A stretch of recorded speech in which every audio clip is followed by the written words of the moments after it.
Okay,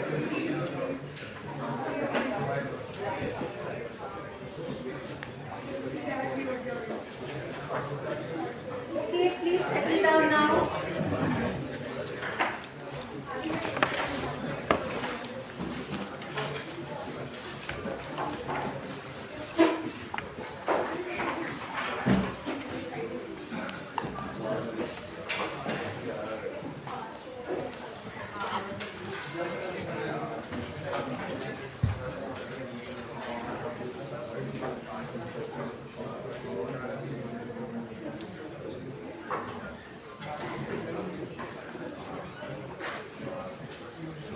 Okay, no talking now, please. Calm down. Let's begin. So, I'm going to assume that you've read the material that was shared with you. It was an afterthought actually on my part. I wanted to begin with this novel, as you know, as I mentioned last time, but there was this email from IIT actually, the admin, which said, this was earlier in August, right, before Independence Day. So it said something about 14th August being commemorated as Partition Day, right, and that kind of made me realize that, you know, since this is a day we are commemorating, it sort of behoves us to read something about it. Now, a lot of you must know about partition. Perhaps for some of you it has been something that your own families have experienced. Is that right? Not your parents, I suppose, but certainly your grandparents. So the two main parts of the subcontinent that this movement took place were the Punjab border, as you know. So if you've been to Amritsar, you know that. Have you been to the Wagah border? Anyone? And there is this whole kind of this whole event that takes place there every day. But you know, what is surprising is that Lahore is only about a few kilometers from that border. Right? So Amritsar and Lahore are cities that are not far from each other at all, but there is a border between them. What was the other part of the subcontinent where the partition occurred? Yeah? Bengal, yes. So it was this weird, funny thing that was created. No, Pakistan. You're aware of the original Pakistan that was made, huh? Where there was the whole western part, Punjab, and then bordering Afghanistan, and there was also East Bengal, which was not kind of territorially, it's not geographically, it's not proximate. It's a separate part. But that was it had the East Bengal had its east wing and its west wing, right? So this was East Pakistan, which later in 1971 became Bangladesh. Yes. So these are decades of great violence that touched people in a bigger or smaller way, right? I mean, you may not have been directly affected by the violence, but you definitely knew somebody who had been, right? Because it was such a widespread event. So I want us to read this short story. It's a very disturbing story, as you would have gathered. And I want us to think about it also in relation to the piece from the other side of silence, which was shared with you. Yes, so that is it's from a longer work. It's a whole book-length study where Urvashi Gutalia tries to uncover, that's what the title is, right? The other side of silence. Now, those of you who do have, family who have sort of been through the experience of partition, you may have found that there's not much conversation about it. People don't really talk about it too much. I think it was such a sort of painful and traumatic experience that it is hard to be put into words, really. And for most people, it was just enough to have kind of emerged from that experience, and all they wanted to do was put it behind them, right? And not relive it by talking about it. So Urvashi Butalia's sort of intention is to try to uncover those hidden stories, those silent histories. And typically, those silent histories are the histories of women. Yes, because women never spoke about their experiences. They certainly did not speak about their experiences if those experiences were those of violence, of sexual violence. Right? So the objective was always to try and sort of put a cover on those episodes, those experiences. While, as Butalia's account tells us, the sheer sort of scale of violence that was inflicted upon men and women both, but on women, especially of a sexual nature, the sheer scale of it is staggering. And this violence could be violence, of course, from people of the other religious community, your so-called enemy, but it was just as often people of your own religious community, right? As this story also shows us. So let's read the two in relation to each other, and try and get at some sense of the magnitude of this tragedy. That's really what it is. It's a mammoth tragedy, a gigantic tragedy. So, have you read anything else by Manto, incidentally? Anything else by this writer, Manto? We'll talk about a couple of his other short stories. So, who is Manto? He is an Urdu writer, and the story was originally in Urdu. It's been translated, and he lived. His dates are 1912 to 55. Right, so he kind of was present at the time of partition. He was a writer as well as he worked in film as well. So during the 40s, he was in Bombay, and a lot of his work is based in Bombay, right? Because that's where the film industry was. So he's written a lot of film scripts. He also wrote short stories about Bombay, but his interest was always in writing about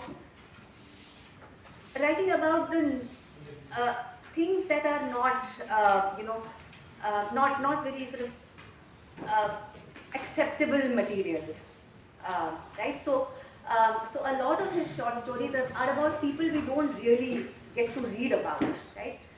He wrote about prostitutes. He wrote about pimps. He wrote about general sort of hangers-on, people who just try to attach themselves to a wealthy person and try to kind of mooch off them. Right? So this sort of sordid underbelly, the marginal things that are not considered suitable material for literature. Those are the aspects of life that he was interested in, right? So he wasn't someone who would kind of shy away from looking at life in all its ugliness, in all its violence. But he also, at least some of the stories about Bombay, there was also, I mean, the stories are not just about, a sort of terrible people living terrible lives. There is also, there is something that is always of interest in those people. So, for instance, one of his famous stories is about a man who has a mistress, right? She's a prostitute, and she lives with him, and he provides for her, and so on.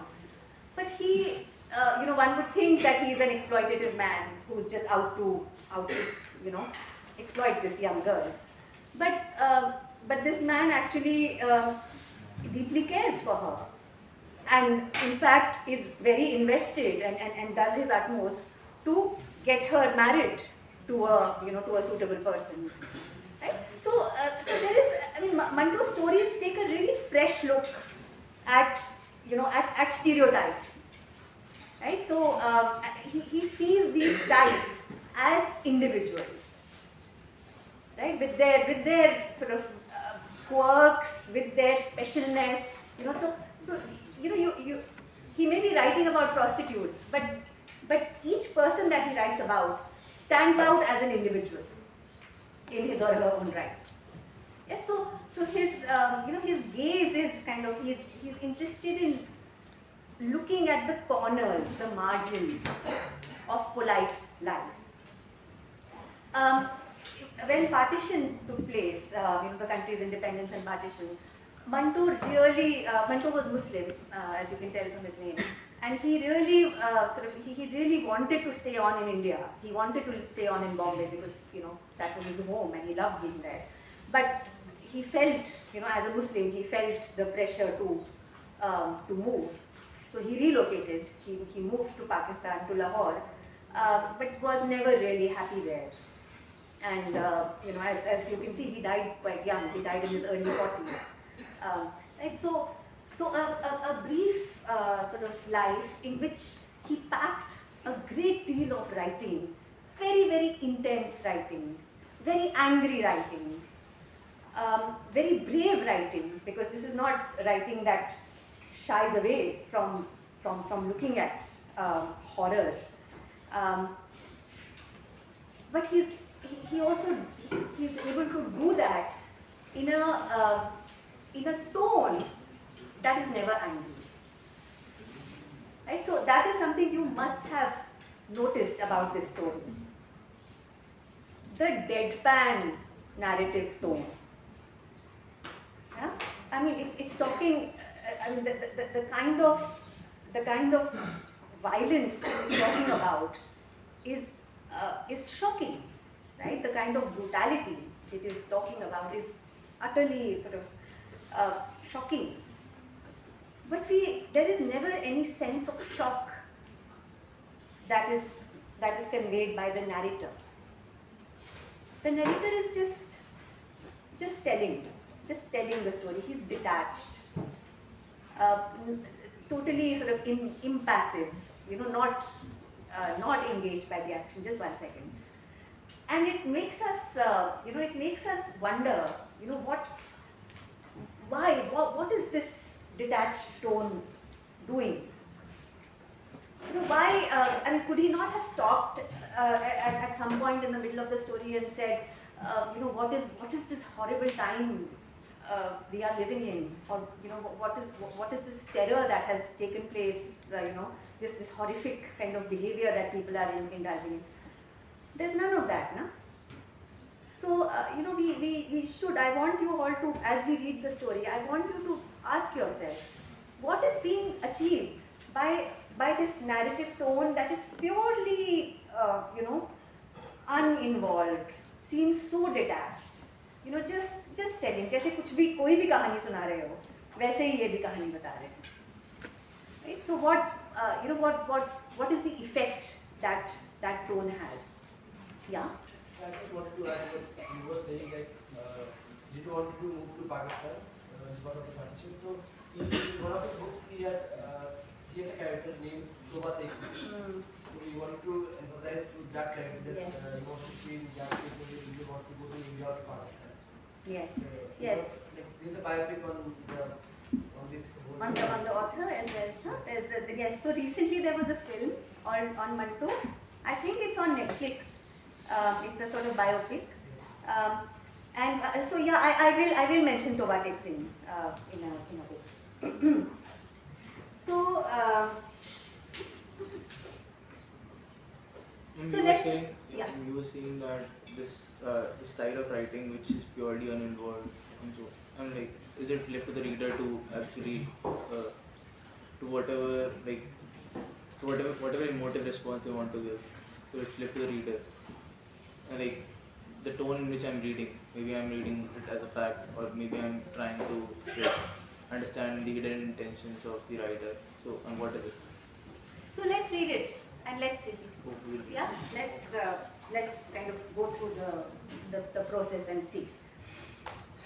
So the first, I'm going to go through it quite slowly. Huh? Yeah. I just wanted to ask one thing. Like you mentioned that you wrote about prostitutes and things, but and also the situation of women during those times. But the situation, but his family matters were not up to a good level. I would say. Like, he was not in good terms with his family members. But he was a constant turmoil with his own family. But yet he used to. I'm facing a sort of dilemma in this. Like he used to write about the other things that are happening outside his home. But inside his home, there's a lot of constant like trouble that are going on.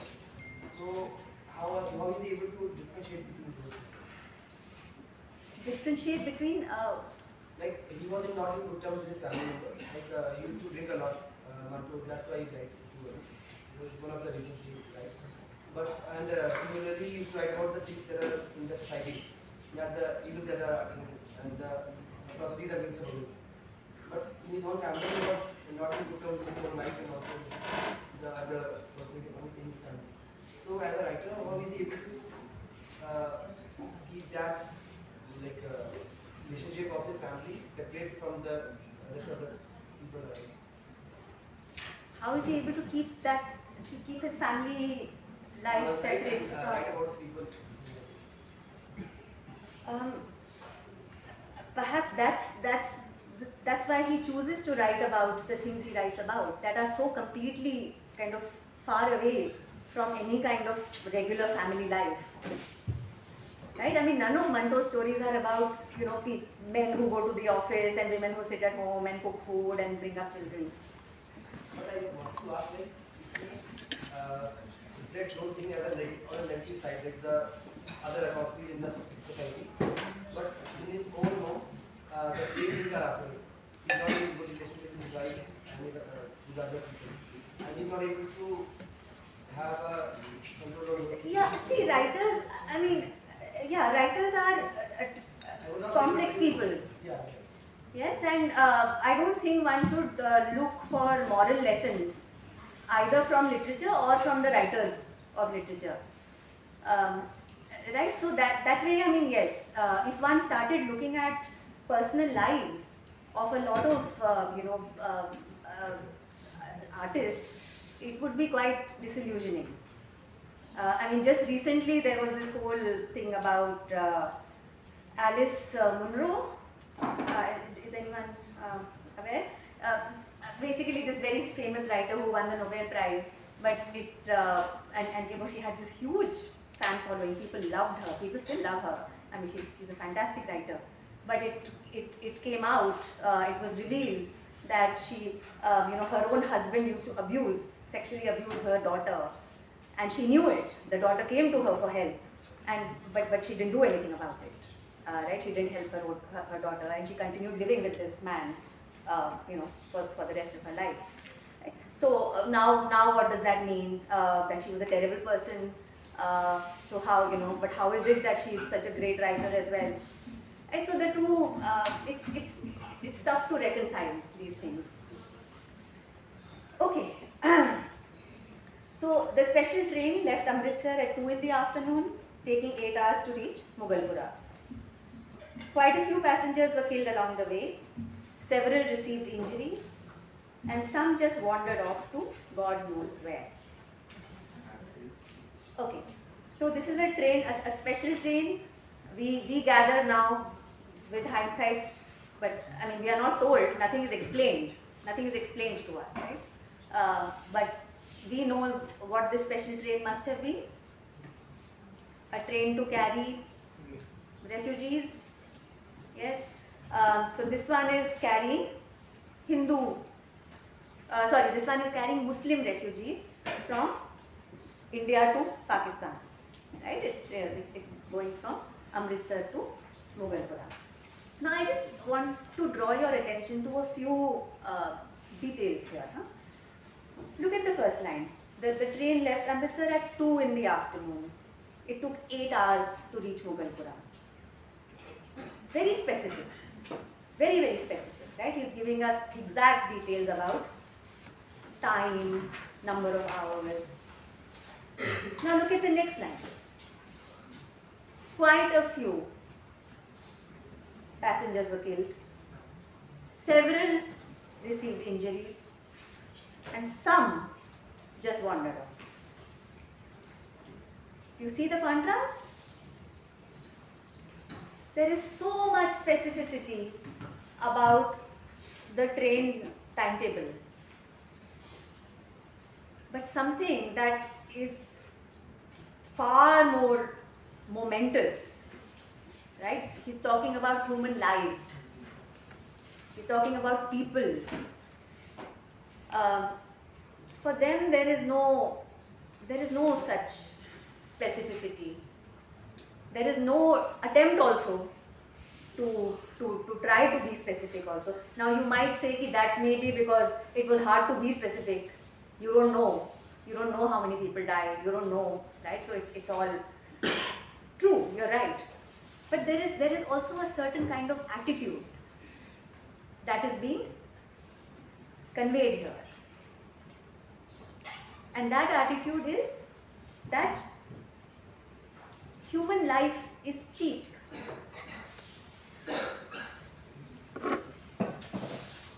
And why is that attitude being taken here? In that period, there were a lot of killings. Because this was the prevailing attitude at the time of partition. Otherwise, how does it happen that perfectly ordinary, decent human beings like us, or we like to think of ourselves as ordinary, decent human beings. But I mean, can you imagine just sort of getting so worked up about something, and picking up sticks and swords and knives and kind of hunting down your own neighbors, hunting down your own friends, and killing them. And so this is it's a time of madness, and this is where I want to bring in this story. That was just mentioned. It's called Toba Tek Singh. It's a very famous story. I was quite sure that many of you would have read it. It's the name of a character, Toba Tek Singh, right? And it's I won't describe the whole story because we don't have time. But basically, he's a madman, right? He lives in a mental asylum, and he just kind of talks nonsense, right? He goes on repeating this nonsensical kind of combination of words. And what the larger message of the story is that Toba Tek Singh is not a unique mad person, or that asylum, that mental asylum in which there are all these lunatics, wandering around doing crazy things. That mental asylum is actually the Indian subcontinent.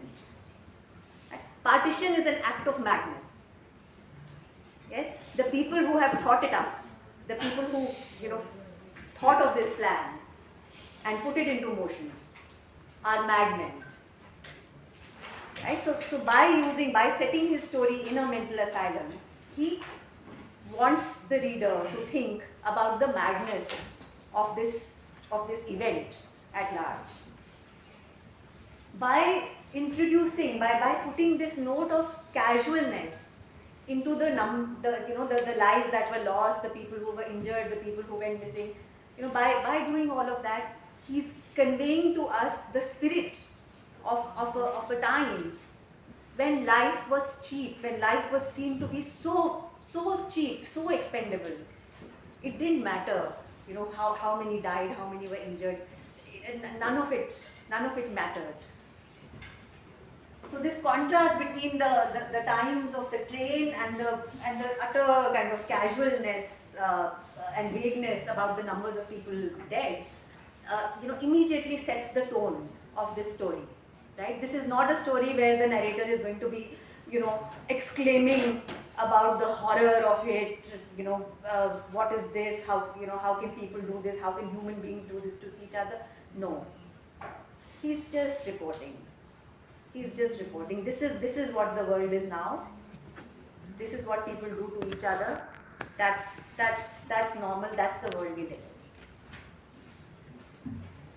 So, what does this kind of narratorial attitude do for the reading experience? What does it make the reader feel?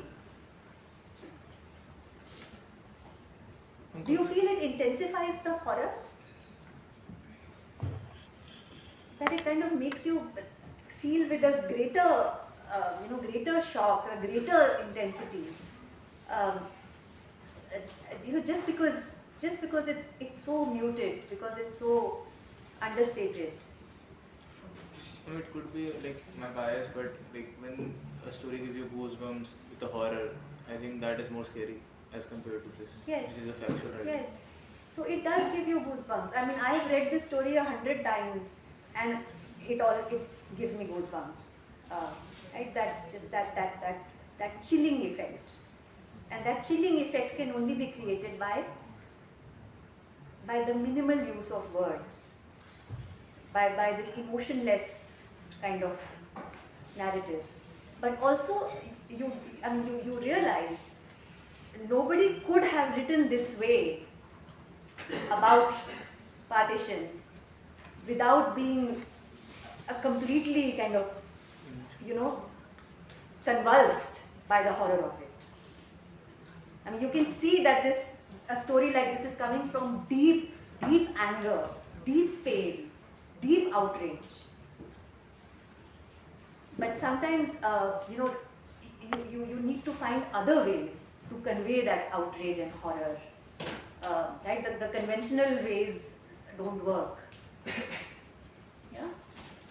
Okay, so this is Sirajuddin now. We don't know anything about him, and he's also lost to himself. Right? He also doesn't know what's happening. At 10 in the morning, when he opened his eyes on the ice-cold ground of the refugee camp, he saw a surging tide of men, women, and children all around him.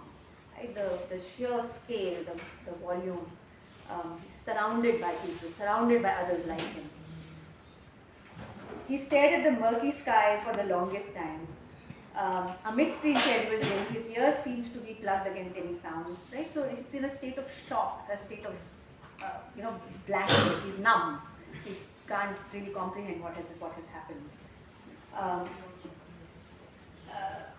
Suddenly there is he remembers. Suddenly he's able to remember what had happened. Suddenly he snapped back into consciousness. A series of images flitted across his mind.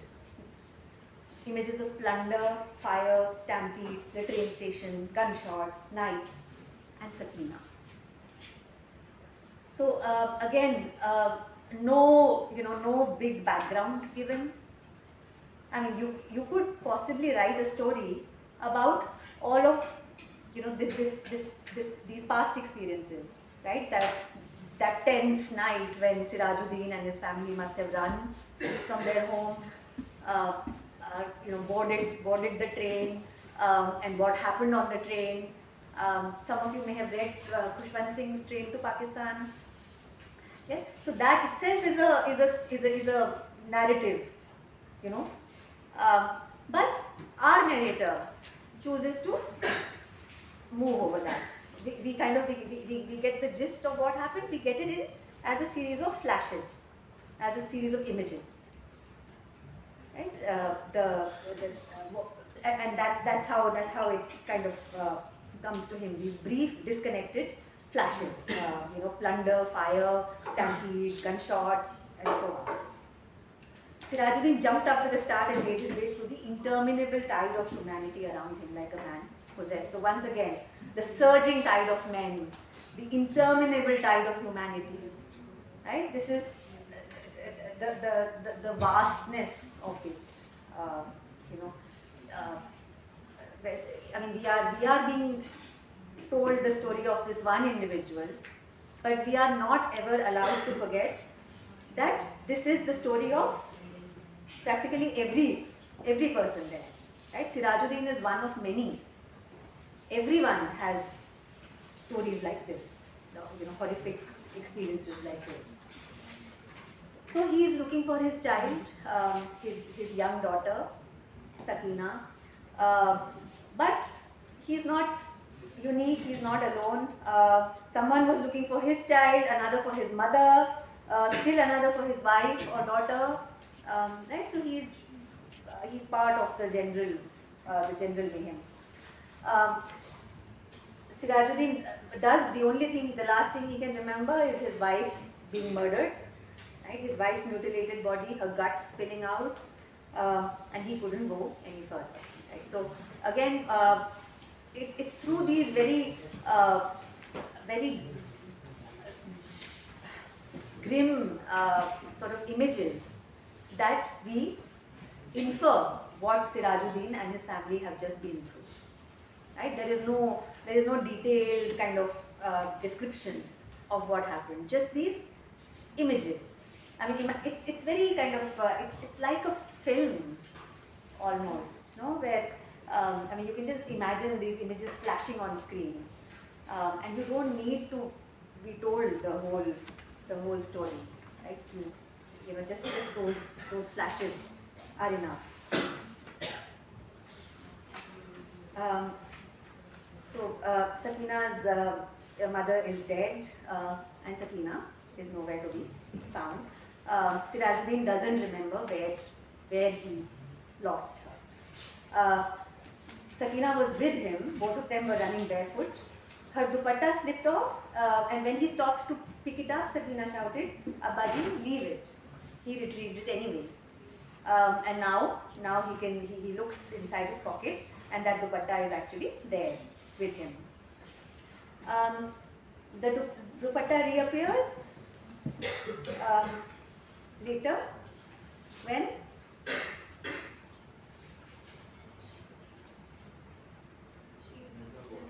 she meets the men. Yes, when those men find her, and she doesn't have her dupatta. We know she doesn't have her dupatta because her father has it, and that kind of we know it's her. The dupatta is also interesting because traditionally it's a mark of or a I mean, it's sort of seen to be the sort of dress of a modest woman, quote unquote modest, right? Sharif women are supposed to wear a dupatta, and the father's kind of the importance the father gives, right? He even when they're escaping from attack, he still stops to retrieve the dupatta. Right, so this dupatta becomes a recurrent and meaningful image, right? Through repetition, the repetition of the presence of the dupatta, the absence of the dupatta, right? What it signifies becomes meaningful. So Sirajuddin then has lost track, doesn't know, what happened. Was she with him aboard the train? Had he passed out when the rioters forced the train to stop and stormed in? Have they carried her off? Right? He has no answers to that. His mind was bursting with questions, but there were no answers. He needed sympathy, but everyone around him needed it too.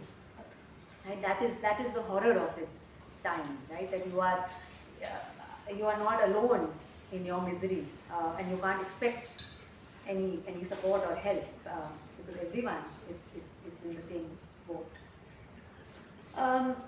So he comes across a group of young men, a group of young Pakistani men who have taken on the job of going to India, sort of risking their lives, right, crossing the border and trying to retrieve their own people, people who may have been left behind, people who weren't able to cross the border. Right? So he meets them, he tells them about his daughter, right? These are 8 young men equipped with a lorry and rifles. He blessed them and described Sakina for them. She's fair and exceedingly pretty. She's about 17 with big eyes and dark hair. She has a beautiful big mole on her right cheek. She's my only daughter. Please find her. May God bless you. So the volunteers assured him that they will. The volunteers didn't spare any effort. Putting their lives in harm's way, they went to Amritsar. They rescued several women, men and children and brought them to safety. 10 days passed, but they found no trace of Sakina. One day they were heading off to Amritsar when they spot this young girl. The boys stopped the lorry and ran after her. Eventually they caught up with her in a field. She was stunningly beautiful and had a big black mole on her right cheek. Don't be afraid. Are you Sakina? The girl turns deathly pale. When the boys, all of them, reassured her gently, her fear subsided and she admitted that she was indeed Sakina, Sirajuddin's daughter. Right? So, for the reader now, this is it's a happy moment. Yes, you think now the story is going to find a nice resolution. She has been found. She may have gone through some horrible traumatic experiences, but she has been found and she will be taken back to her father. But now is when the confusion also starts to begin for the reader. Right? Because The story is not ended yet. the story has not ended yet. She doesn't have a dupatta, right? Reminds us of the earlier the mention of the dupatta by the father. And now, they are trying to sort of take care of her, give her a jacket and so on. That's it now. Cut, right? That you would expect that to move to a happy finale, but there is a cut. Further days have passed. More days have passed. Why? Several days went by without Sirajuddin receiving any news of Sakina. So he is still, trying here, there, to find out about her. So this is where the reader and Sirajuddin both kind of share that kind of puzzlement. He sees the volunteers again at the camp. He asks them once again about Sakina, and they tell him, "We'll find her. We will find her." Yes, of course we know that she has been found. They have found her. Once again, Sirajuddin praised the success of these young men, which took some of the weight off his heart. So one evening, he notices there's some activity. A young woman has been brought. She's supposed to be dead. So she's taken into the doctor's room. For a while, he stood leaning against the wooden post outside the facility. Then he walked slowly inside.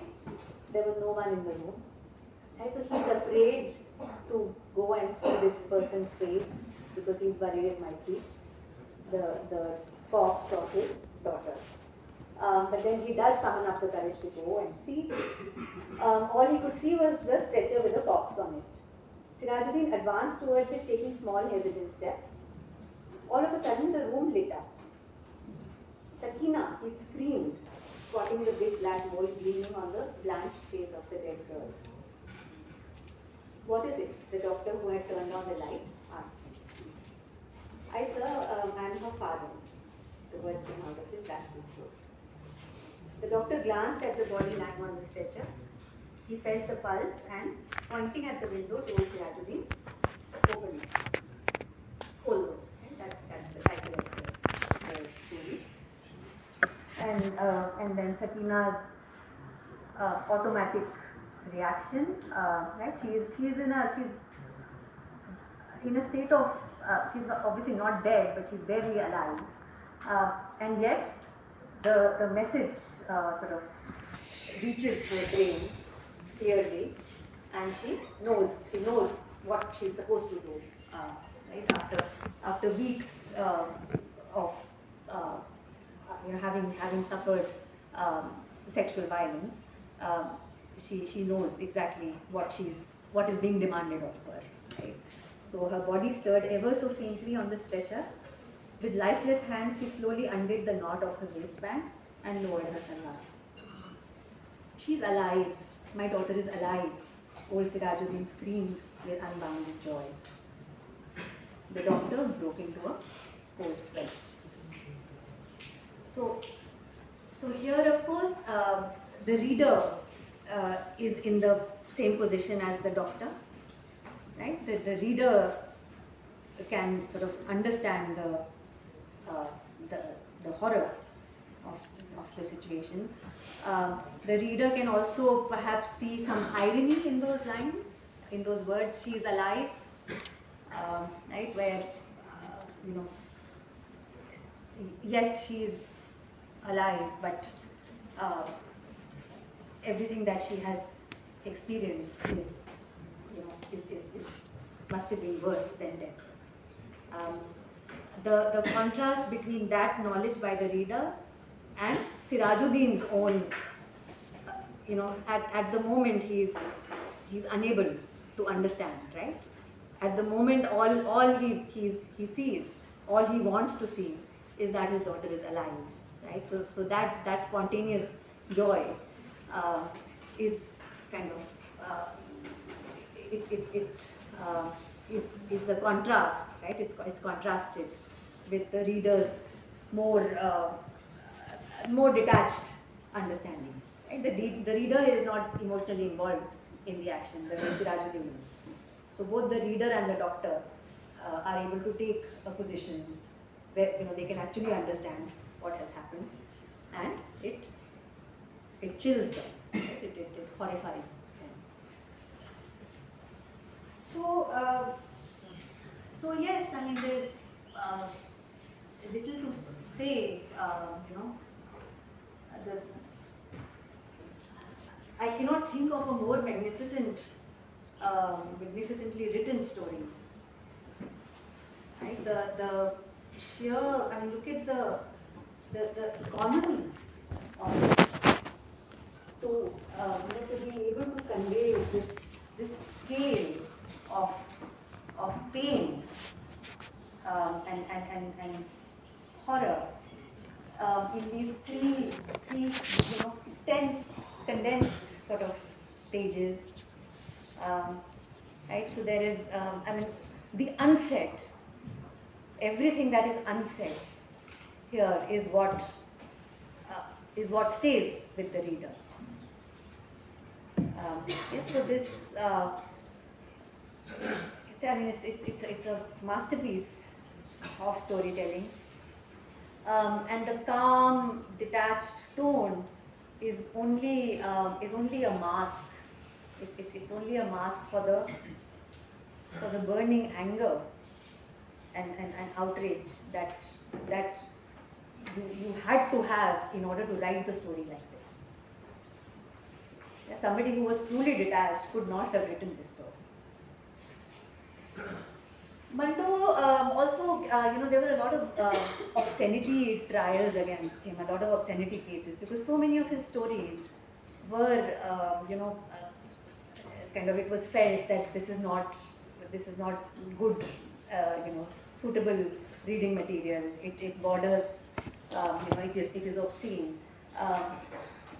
And of course, it kind of raises questions, right, about what is considered obscene. Why is it,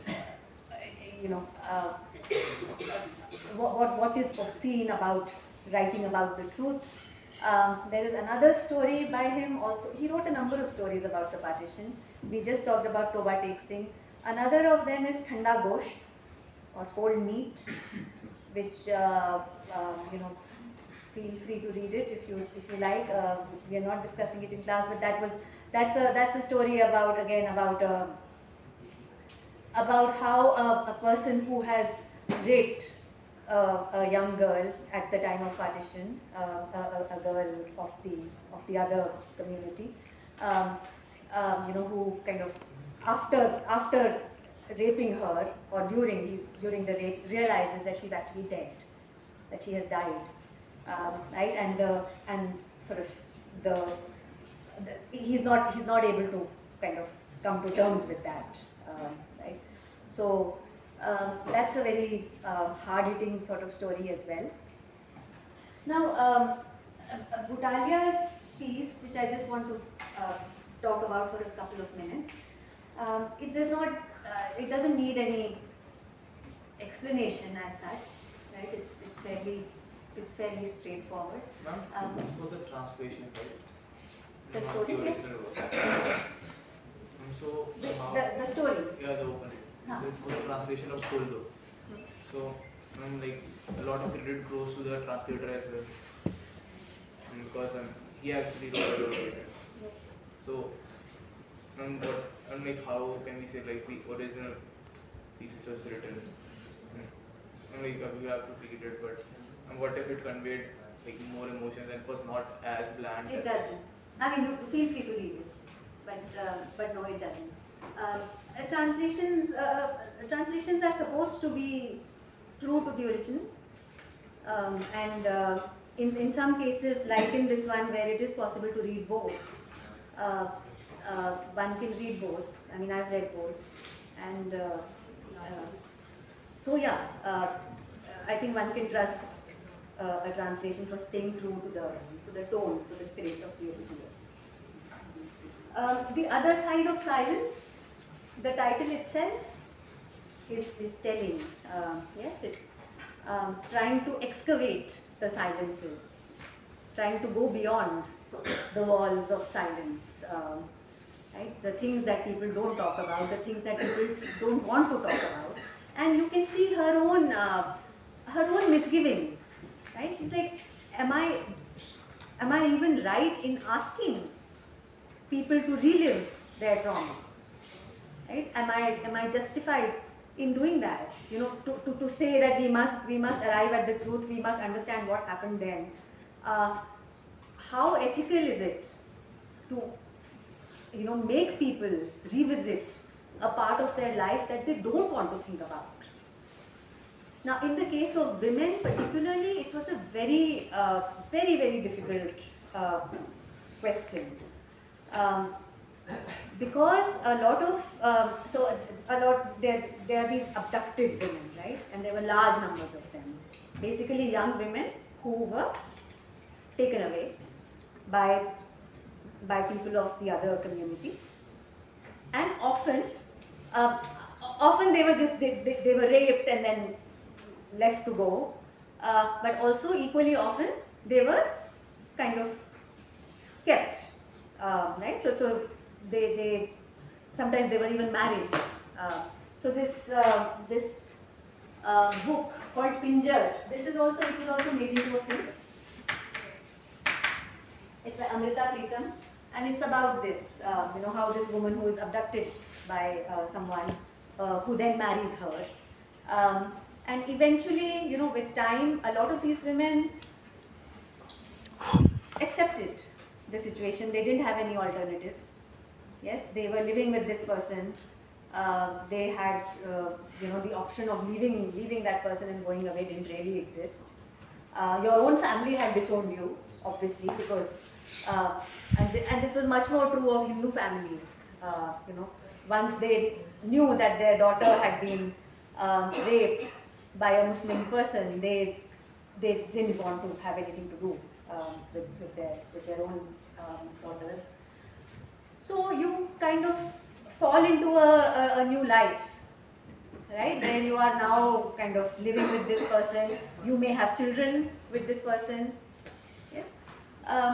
What then happens, as in the story that he tells us, that Butalia narrates, right? Of when years later, 5-6 years later, you are asked to be reunited with your original family.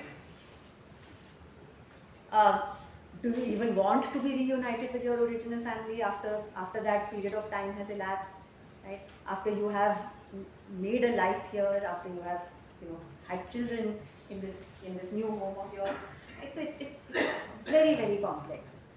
But the one thing that she points to, which I want us to think about, is the question of violence inflicted on the female body. Yes, which is so the female body is this site, this space on which you can fight many battles. Right? So usne mera land le liya, okay, I'm going to rape his wife and show him, that will be my revenge. Now there is nothing obvious about these connections, right? What does raping a woman have to do with taking revenge on, for something that was done to you? But in the way our society has evolved, this connection has been put in place. The shock of Manto's story is that the entire kind of basis of partition, or the entire basis of partition violence, was that the two communities fought with each other. Right? Hindus fought with Muslims, Muslims fought with Hindus. They killed each other. They wanted to damage each other. But the shock of Manto's story is that it makes nonsense of all of that. Right? Here we have people of the same community not hesitating to inflict violence on someone of their community, right? So ultimately, it's this bunch of Muslim men who rape Sakina for days on end. So the entire premise of partition is these two binary poles, right? The Hindus and the Muslims, and they are fighting with each other. No, they may be fighting with each other, but whoever got an opportunity, Hindus didn't, they didn't desist from, harming their own women if they got a chance. Muslims did the same. Yes, so it's not, there's no logic here. And which is why he calls it madness, right? Which is why Toba takes saying, like you can't rationalize it. You can't talk about partition in a rational way and say, yes, this is what happened, this is why it happened. Because rationality does not explain what took place, what takes place in this story. And the Butalia's piece also asks us to think about, is there a difference in the violence that was, that Sakina faced, or the violence that was faced by all those women and children who were asked to commit suicide? Right? I mean, that was supposedly within a family structure, right? It's your own father, it's your own brother, your own husband telling you to kill yourself, right? So is that kind of violence different from from abducting or raping or killing a woman of another community? Right? So it's asking us to think about structures of violence, how the embeddedness of violence within families. The kinds of violence, I mean, here of course it's physical violence, but there are many kinds of violence. And the family as a unit is not, in fact, is one of the greatest perpetrators of violence upon the weak, the weaker, the supposedly weaker, which usually happens to be women. So,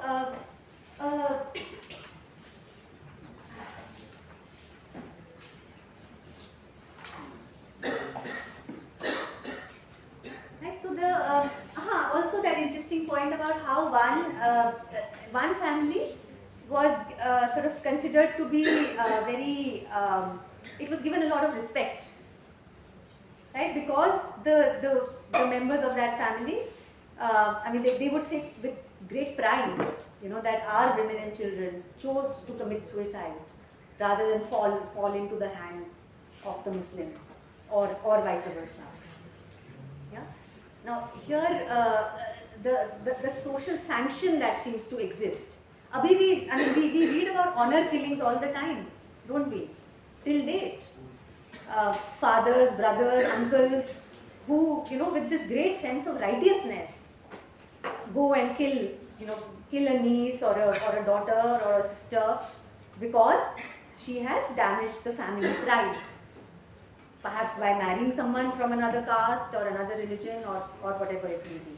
Right? There's a great social sanction here. They say it proudly that we did something good. They actually believe they are doing something good by that. Right? So kinds of violence that are socially sanctioned, that are acceptable in society, in the name of honor, in the name of izzat, in the name of tradition. Okay. So these are some of the things that I wanted to say in today's class. Is there anything you would like to add?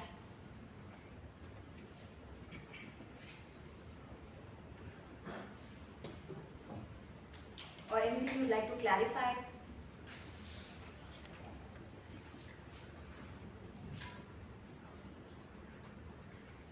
Okay, so we don't meet on Monday now, correct? We will meet a week from now on Thursday, and if you haven't already, please start reading Ghajar Gujar. In fact, finish reading it because it's quite a small text, and it's also great fun.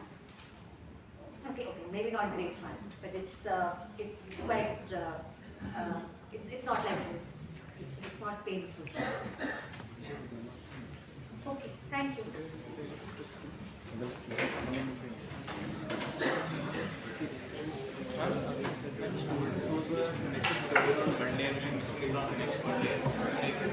Please figure it out.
Anurag